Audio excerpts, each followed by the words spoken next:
नमस्ते, प्रणाम।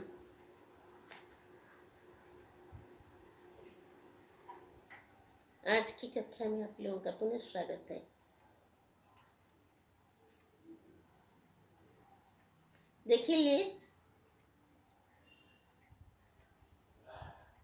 ये जो है ना, मुहम्मद कर इसको बोलते हैं भज गोविंदम। शंकराचार्य, आदि शंकराचार्य का लिखा हुआ वो एक एक जो श्लोक है ना, ये जो हमारे मोह आसक्ति, संसारिक वस्तु के प्रति, अपनापन के प्रति जो आसक्ति है, आसक्ति प्रेम तो करना सबको ही, प्रेम ही दुनिया की मूल वस्तु है जिसके ऊपर जीवन आधारित होकर जीवन रहता है। लेकिन प्रेम का वस्तु, प्रेम क्या वस्तु है, प्रेम माने क्या है, इसको तो पहले समझना चाहिए। प्रेम माने ये नहीं समझना कि दो शरीर का ही मिलन है, ये नहीं प्रेम होता है, ये तो कामना है, ये एक क्षणिक संभोग का उत्तेजना, मानसिक उत्तेजना है, ये एक आसुरिक प्रवृत्ति भी है, वास्तविकता है। खाली कोई भी प्रकार की, किसी भी प्रकार की मन का मेल नहीं, और मन का मेल भी हो तो वो हर तरफ से वही संभोग को ही अपनापन मानता है, समझता है, तो ये तो प्रेम ही नहीं होता है। ये तो रक्त मांस का, खून का एक प्यासा होता है, दूसरे तरफ का प्यासा होता है, मांस का क्षुधा होता है। तो ऐसे जो है ये प्रेम नहीं है, इसको प्रेम नहीं बोला जाता है। लेकिन क्या करते हैं ना, ये इसी को ही दुनिया में, इसी को ही संसार में प्रेम ही मान बैठ के लोग इसी के लिए जीवन देते हैं, जीवन लेते हैं, और इसको ही अपना कुछ समझ के जीवन करते हैं। क्या दुख की बात है। और इसीलिए इसके ऊपर जैसा मुद्गर मारते हैं ना, मुद्गर मारने से क्या होता है, वो वस्तु टुकड़ा टुकड़ा हो जाता है। ऐसा भाव को,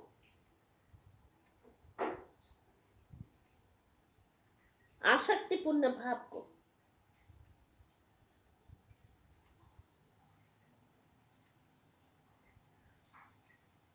आसक्तिपूर्ण भाव को ये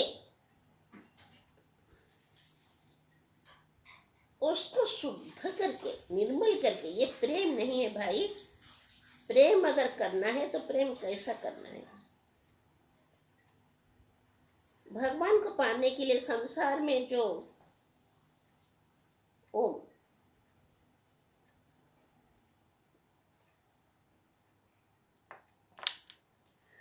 जो संसार में भटकते रहते हैं, बोलते हैं तो हम भगवान को प्रेम करते हैं, अरे कोई नहीं करता है, सब अपने को ही प्रेम करते हैं।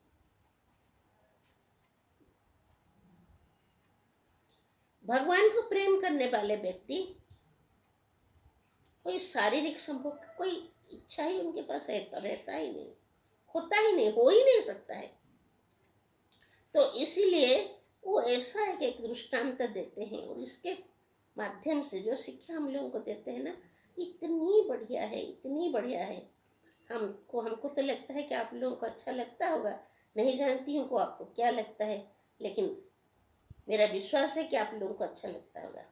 आज की जो श्लोक है इसका है, कुरुते गंगा सागर गमनं व्रत परिपालनाथवा दानं ज्ञान विहीन सर्वमतेन भजति न मुक्तिं जन्म सतेन।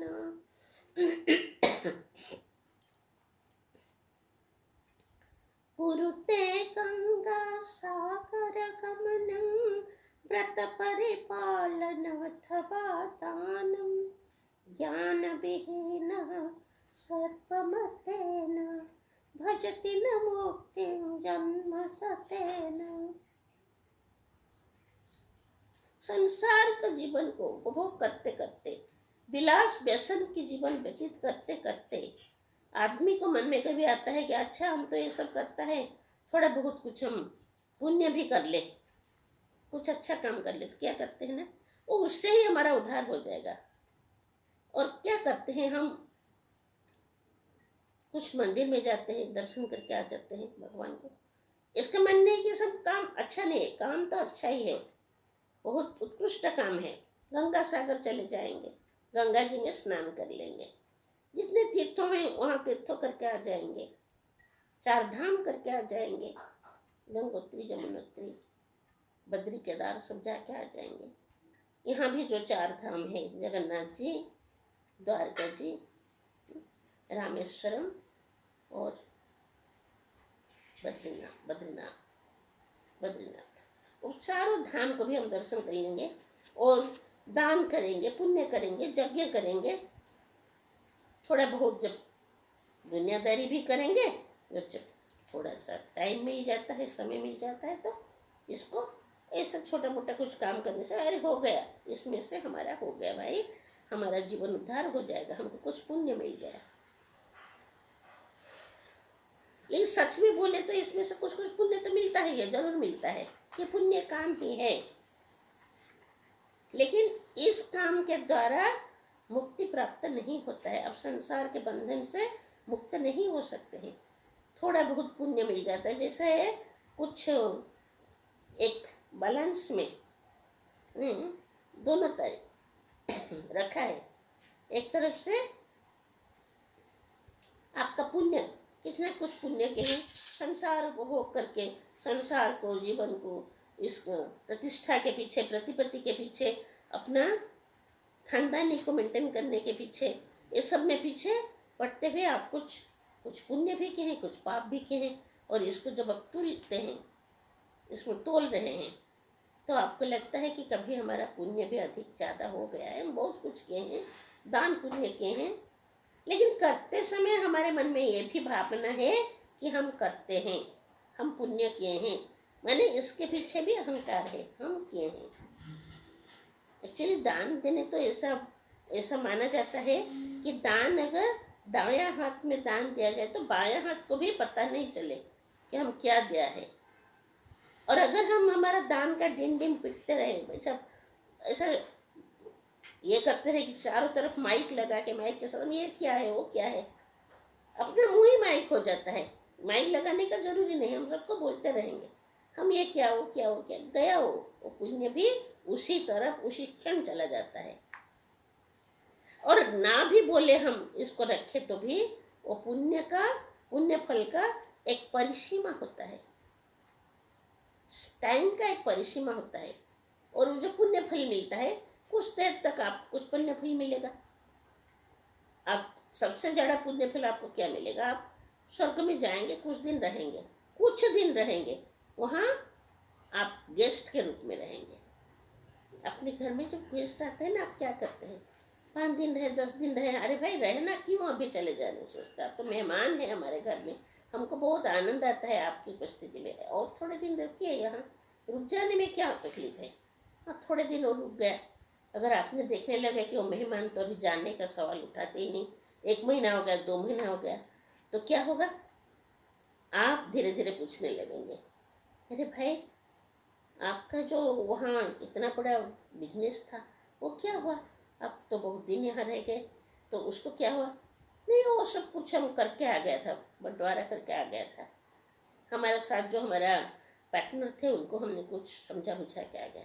अच्छा, तो आपका घर में आपका पिता माता कुछ भी कोई शुभ है, हाँ तो वो तो सब है, लेकिन हम अभी यहाँ कुछ दिन रहना चाहिए, ऐसा रह के 6 महीने हो गया, जाने का नाम नहीं लिया उसने, तब आप क्या करेंगे, आप अंत में खूब पूछेंगे, अरे भाई हमारे घर में कुछ प्रॉब्लम है, ये है कि हम थोड़ा बाहर जाना चाहते हैं, तो आप भी अपना घर जाके आइए।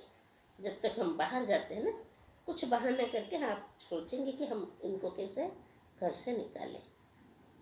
ऐसा जब आपका पुण्य हो जाता है, आप स्वर्ग में भी जाएंगे, तो वहाँ थोड़े देर, कुछ दिन तो रहेंगे आप, और कुछ दिन के बाद जब आपका पुण्य फल खत्म हो जाएगा, वो लोग तो इतना अच्छे सम्मान के साथ आपको बर्ताव भी नहीं करेंगे, सीधे आपको वापस धकेल दे के आपको यहाँ भेज देंगे, जाओ जाओ, आपका जितना पुण्य था वो तो खत्म हो गया, अभी यहाँ क्यों बैठे रहे हो, आप यहाँ रहने के लायक नहीं है। तो आप सोचिए, हर पुण्य काम, खाली स्वर्ग भी नहीं है, ऐसा नहीं कि सिर्फ स्वर्ग नहीं है, हर पुण्य काम का फल कुछ दिन तक होता है, उसका जितना दिन तक उसका सीमा है उतना दिन तक प्राप्त होता है, उसके बाद तो नहीं होता है। लेकिन उसी को ही हम सोच लेते हैं कि हमारा मुक्ति है। वो बोलते हैं कुरुते गंगा सागर गमनम, व्रत परिपालन, कितना चांद्रण व्रत किया, अग्निष्टम होम किया, अश्वमेध यज्ञ किया, सारे सारे कुछ न इतना बड़ा बड़ा सब कुछ किया, सब कुछ हम लोग ये सब कुछ कर लिया, फिर क्या हुआ हमारा, फिर भी हमको वही मनुष्य का शरीर धारण करके भक्त मंडल में आना पड़ा, हमको आना पड़ा।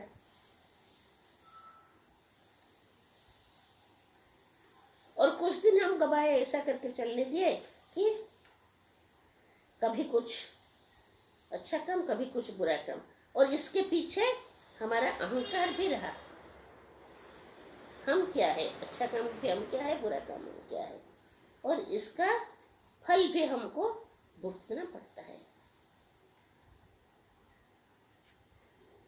तो इसीलिए बोलते हैं कि ये जो सोच हमारे, जो लोगों का मन में सोच है, जो समाज में, जो दुनिया में लोग सोचते हैं, अरे क्या हो गया, हम कुछ मजाक किए, हम कुछ जवानी में ऐसा वैसा काम कर लिया, कुछ किसको मार डाला, किसको कुछ ये कर दिया, तो इसमें क्या है, हम कुछ पुण्य काम भी कर दें तो प्लस माइनस कैंसिल हो जाएगा।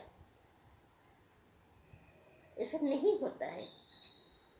और कब, जब तक कितना दिन तक रहेगा, जितना तक भी ऐसा प्लस माइनस करते रहेंगे आप, पुनरपि जन्म पुनरपि मरण, उस धराधाम पर आपको आना ही पड़ेगा और कर्मफल भोगना ही पड़ेगा।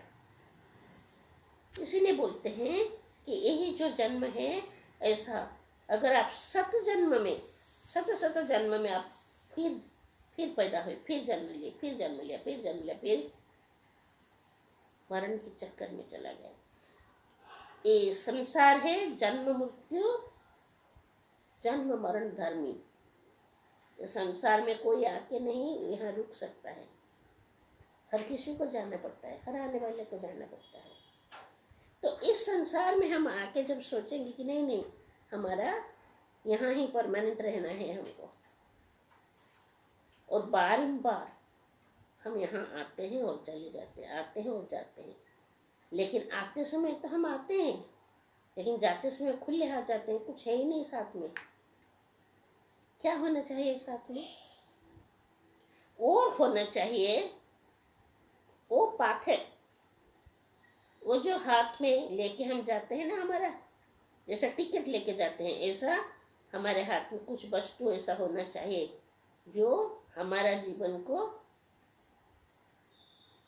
ईश्वर के पास पहुंचने के लिए, ये जन्म मृत्यु के चक्कर से हटाने के लिए कुछ पाथेय है, कुछ मीन्स है, कुछ साधन है, वो साधन होना चाहिए। और वो साधन हमको कैसा प्राप्त हो? कितना भी यज्ञ करे, व्रत करे, कितना दान करे, कितना धर्म करे, लेकिन उससे अज्ञान का परिसमाप्ति नहीं होता है। अज्ञान जो है, जिस चक्कर में आके हम अपने आप को और इस संसार को सब कुछ समझ के बैठते हैं, मैं हूँ, मेरा बड़ापन है या छोटापन है, और मेरे जो कुछ है सब मेरे हैं, और जितने मेरे हैं उनके साथ ही मेरा लगाव, उनके साथ ही लगाव रहते हैं, और मेरा कुछ ही नहीं है, इतना ही मेरा जिम्मेदारी है। इनको खिलाना पिलाना, इनका भरण पोषण करना, उनका सुख दुख का बांटना, नहीं तो नहीं बांटना। इसमें आपका जीवन का लक्ष्य, और इस संसार में उस ये सब कर्म करते करते, वो सब कर्म करते करते दुख सुख के चक्कर में इतना पीड़ित होते रहना, समझ में नहीं आना कि अरे अभी हम थोड़ा सा सुख मिल गया, हमको इतना सुखी हो गए, इतना खुश हो गए हम, 2 दिन के बाद वो खुश हमारा आंसू में बदल गया, हम रोते रहे। इसलिए कि इसलिए कि जो खुश सुख मिला हमको, उस सुख को भी हम समझे कि हमारा है, और जो दुख भी मिला वो हमारा है। सुख दुख केवल मन का ही रूप होता है। मन जैसा भावना करता है, जैसा चिंतन करता है, ऐसा ही सुख दुख आता है। जैसा कर्म करते हैं हम, ऐसा सुख दुख आता है। और कर्म में प्रवर्तित करता है हमारा मन हमको। जब मन बुद्धि के द्वारा नियंत्रित नहीं होता है, मन के ऊपर बुद्धि का नियंत्रण नहीं रहता है, विवेक का नियंत्रण नहीं रहता है, साधु संग करने के लिए, स्वाध्याय करने के लिए मन में प्रयत्न नहीं आता है, तब तक हम इसमें ही लगे रहते हैं। और इससे हमारा जीवन का कोई मुक्ति, जीवन का जो दुख सुख का जो चरम संतापित जीवन का जो परम चरम एंड परम जो कष्ट होता है, इससे हम मुक्त नहीं पाते हैं जब तक हमारा हृदय में ज्ञान का रोशनी जलता नहीं होगा, जहाँ ज्ञान का आग नहीं सुलगेगा। तो आप सोचो, इसीलिए बोलते हैं भजति न मुक्ति, उनको मुक्ति प्राप्त नहीं होता है, ये संसार चक्कर से मुक्ति नहीं होता है। कितने भी जन्म आप ले लो, कितना भी दान करो, कितना पुण्य करो, कितना यज्ञ करो, ये सबका जितना पुण्य फल है, ये पुण्य भी एक तरफ का आपका चरण में जिंजर है। हाथ में बेड़ी डाल दिया गया लोहे का, आपको कैद खाने में डाला गया, वो तो लोहे का बेड़ी था। और संसार के कैद खाने में आप सोने का, ये जो पुण्य फल है, सोने का बेड़ी डाल गया है। वो सोने का बेड़ी आपको वो संसार के कैद खाने में फेंक के रखा है। इससे आप कैसे मुक्त होंगे?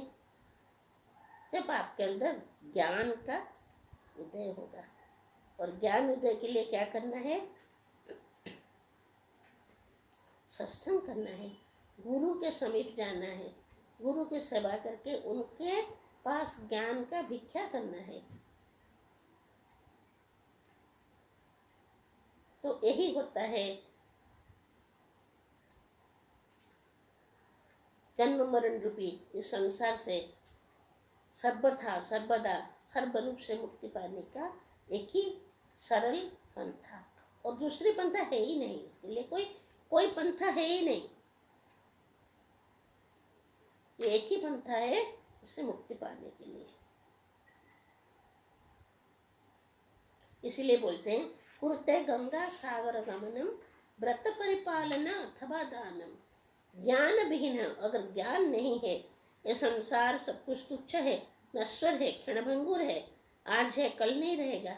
जो जिसको हम मेरा मेरा बोलते हैं, वो मेरा मेरा सब कितना भी मेरा मेरा बोलो, कोई भी मेरे साथ आने वाला नहीं है। कोई आया नहीं था, कोई जाने वाला नहीं, जाएगा भी नहीं। लेकिन जो मेरा साथ आने आया था और जाएगा, जो मेरा अंदर रह के मुझे अपने आलोक में, अपने प्रकाश में मुझे प्रकाशित करता है, मेरा ये निर्जीव शरीर को, जड़ वस्तु मेरा शरीर को चेतनशील बना कर रखा है, जीवंत जैसा बना कर रखा है, जो हर पल हर क्षण मेरे साथ है, मेरे सांस में सांस है, मेरे हृदय के स्पंदन के रूप में मेरे साथ है, मेरे शरीर में रोम रोम में यही है। तो उनको हम जो मेरे साथ चले जाएंगे, मेरे साथ ही जाएंगे, साथ ही आएंगे। वो चले जाएंगे तो मैं तो ये शरीर नहीं हूँ, शरीर तो एक मुर्दा जैसा गिरा रहेगा। और वही मेरे साथ जो जाने वाला है, उनको हम मेरा मेरा नहीं कहते हैं। उनको कैसे प्राप्त करेंगे? वो तो प्राप्त नित्य प्राप्त वस्तु है, लेकिन हमको समझना चाहिए कि ये हमारा नित्य प्राप्त वस्तु है, हम वही है, हम ही स्वयं परम ब्रह्म परमात्मा है। हमसे, हम में और ईश्वर में कोई भिन्नता नहीं है, अलग नहीं है। और ये ज्ञान प्राप्त करने के लिए हमको गुरु के समीप जाना होता है, ज्ञान प्राप्ति करना होता है, साधु संतों के पास जाना होता है, शास्त्र अध्ययन करना पड़ता है, और इसके ऊपर भजन, चिंतन, मनन, श्रवण करके निधिध्यासन या ध्यान करते ही ज्ञान प्राप्त होता है। ऐसे तो नहीं तो ऐसे ही जीवन चला जाता है भाई, ऐसे ही जीवन चला जाता है। इसलिए आप सबसे मेरा आज का ये प्रार्थना है, ईश्वर अन्वेषण करने के लिए ज्ञान का मार्ग को ही चुनो, और ज्ञान के साथ, भक्ति के साथ ज्ञान प्राप्ति कैसा होता है? भक्ति के साथ। श्रद्धा नहीं तो ज्ञान मिलता नहीं। श्रद्धावान लभते ज्ञान, गीता में भगवान बोले हैं, स्वयं कृष्ण भगवान बोले हैं, जो इसके पास श्रद्धा है उसको ज्ञान मिलता है। तो श्रद्धा के साथ हम ज्ञान प्राप्ति के लिए हमारा जीवन का परम लक्ष्य बनाएंगे, ज्ञान प्राप्ति के लिए हर तरफ का प्रयास करेंगे, और इस संसार चक्कर से हम मुक्ति पा जाएंगे। यही हमारा आज के लिए आप लोगों का संदेश है। हरि ओम, श्री गुरुभ्यो नमः। यदि आप लोगों को इस वीडियो अच्छा लगता है तो प्लीज़ लाइक करें, कमेंट करें, सब्सक्राइब करें और शेयर करें।